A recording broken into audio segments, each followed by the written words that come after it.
తెలంగాణలో BJP number 1 లేదా number 2. ఆంధ్రప్రదేశ్లో జగన్ మళ్లీ గెలవడం కష్టమే. ఈసారి బీజేపీకి 300కు పైగా సీట్లు వస్తాయి. కానీ 370 సీట్ల లక్ష్యం సాధించలేకపోవచ్చు. విపక్షాలు పోరాడాల్సింది ఉత్తరప్రదేశ్, మధ్యప్రదేశ్, బీహార్ వంటి హిందీ రాష్ట్రాల్లో. కాంగ్రెస్ పర్యటనలేమో మేఘాలయ, మణిపూర్లో. ఇలా అయితే ఎలా గెలుస్తారు?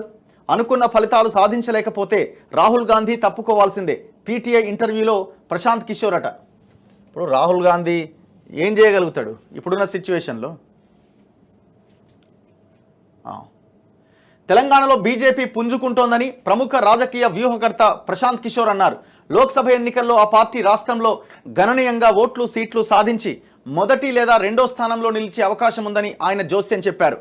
దీనికి ఒకవేళ కనుక బీజేపీ ఫస్ట్ ప్లేస్లో వస్తే, మెజారిటీ సీట్లు వస్తే, వాళ్ళ కష్టం ఒకవైపు, రెండో వైపు వాళ్ళు ఇచ్చిన అభ్యర్థులు, ఆ టికెట్లు, ఎవరెవరైతే మెయిన్ లీడర్లకి వాళ్ళు టికెట్లు ఇవ్వడం, ఇదంతా వాళ్ళకు ఒక అడ్వాంటేజ్గా మారితే, కాంగ్రెస్ తక్కువ సీట్లు ఒకవేళ వస్తే రావడానికి ప్రధానమైన కారణం ఏంటంటే దొంగలకి టికెట్లు ఇవ్వడం అండ్ దట్టు వాళ్ళు ఎట్లాగైనా గెలుస్తామని ఓవర్ కాన్ఫిడెన్స్తో ఒక స్థానంలో పోటీ చేయాల్సిన ఆయన తీసుకుపోయి ఇంకో స్థానంలో చేయడం.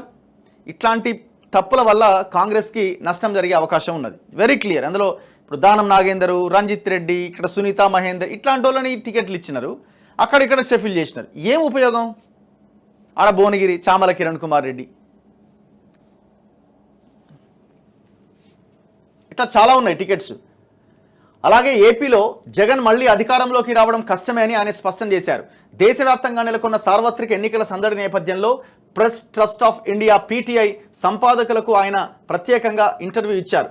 ఏప్రిల్ 19 నుంచి మొదలవుతున్న ఈ ఎన్నికల్లో బీజేపీ 300కు పైగా సీట్లు సాధిస్తుందని, అయితే ఆ పార్టీ పెట్టుకున్న 370 సీట్ల లక్ష్యాన్ని సాధించలేకపోవచ్చని పేర్కొన్నారు. బీజేపీ దూకుడుకు అడ్డుకట్ట వేసేందుకు విపక్షాలకు గతంలో పలు అవకాశాలు వచ్చినా ఉపయోగించుకోలేకపోయాయని వ్యాఖ్యానించారు. దేశంలోని 543 లోక్సభ స్థానాలకు గాను తూర్పు, దక్షిణాది రాష్ట్రాలైన పశ్చిమ బెంగాల్, బీహార్, ఒడిశా, తెలంగాణ, తమిళనాడు, ఆంధ్రప్రదేశ్, కేరళ రాష్ట్రాల్లో 204 సీట్లున్న సంగతి తెలిసిందే. వీటిలో 2014లో బీజేపీ గెలుచుకున్న సీట్లు 29, ఆ తర్వాత 2019లో గెలుచుకున్నవి 47 సీట్లు. కానీ ఈసారి ఆయా రాష్ట్రాల్లో బీజేపీ తన సీట్లను, ఓట్ల శాతాన్ని గణనీయంగా పెంచుకుంటుందని పీకే అంచనా వేశారు. ముఖ్యంగా తెలంగాణలో మొదటి లేదా రెండో స్థానంలో నిలుస్తారు.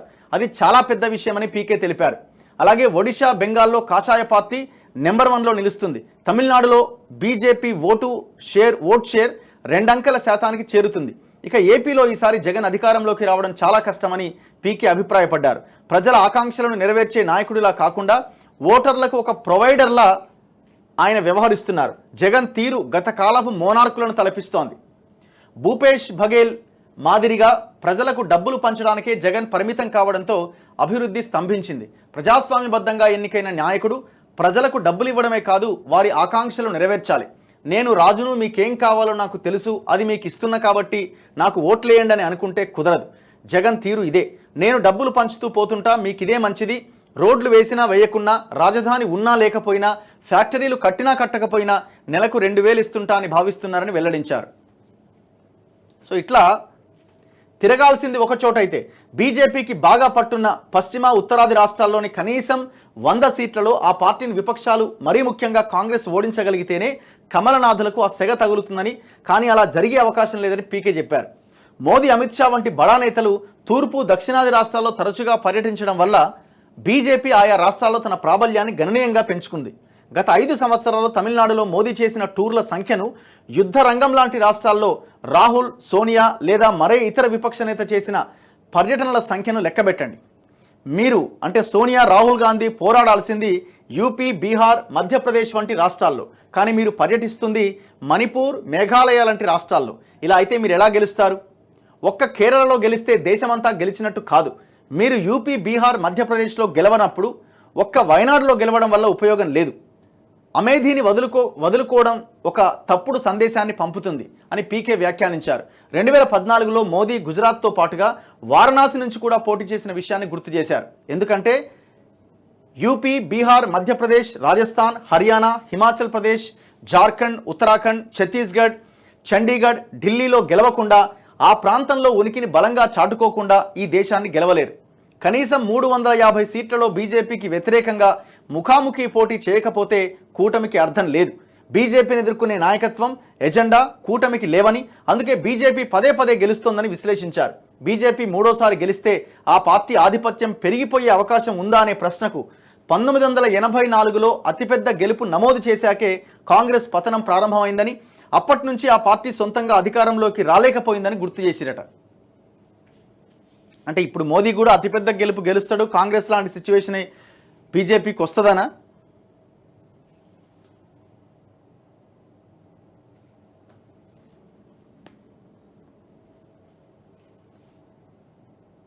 ఇగో యాక్చువల్గా ఏంటి అంటే ఈ విపక్షాల బలహీనత. విపక్షాలు వాడుకోలే.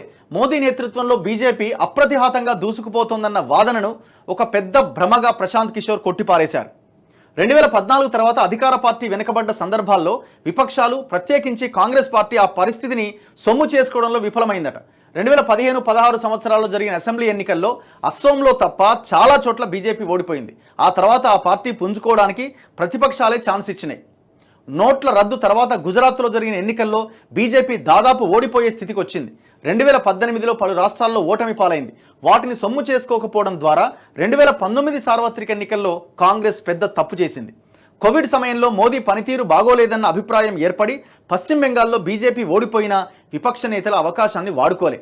తీరిగ్గా ఇండ్లలో కూర్చొని ప్రధాని మోదీ మళ్ళీ రాజకీయంగా పుంజుకునేలా చేశారు. పదే పదే క్యాచ్లు చేజారిస్తే అవతల ఉన్న బ్యాటర్, అది మంచి బ్యాటర్ అయితే ఖచ్చితంగా సెంచరీ చేస్తాడు.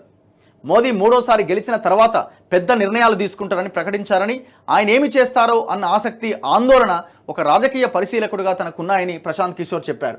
ఇది కొంత విశ్లేషణాత్మకంగానే ఉన్నది. ఇది ప్రతిపక్షాల బలహీనతగానే మనం చూడాలి, దాంట్లో ఎలాంటి డౌట్ లేదు. తెలంగాణ విషయానికి వస్తే కాంగ్రెస్ వర్సెస్ బీజేపీ ఈ పోటీలో బీజేపీ అవసరమైతే 7-8 స్థానాలు ఆ పైన గెలిచే అవకాశం ఉంది అన్న చర్చ ఎందుకు వస్తున్నది? వీళ్ళు చేస్తున్న పొరపాట్ల వల్ల. ఓవర్ కాన్ఫిడెన్స్ అనుకోవచ్చు, లేదంటే మరి ఏందో అర్థం కాదు ఇక వాళ్ళది.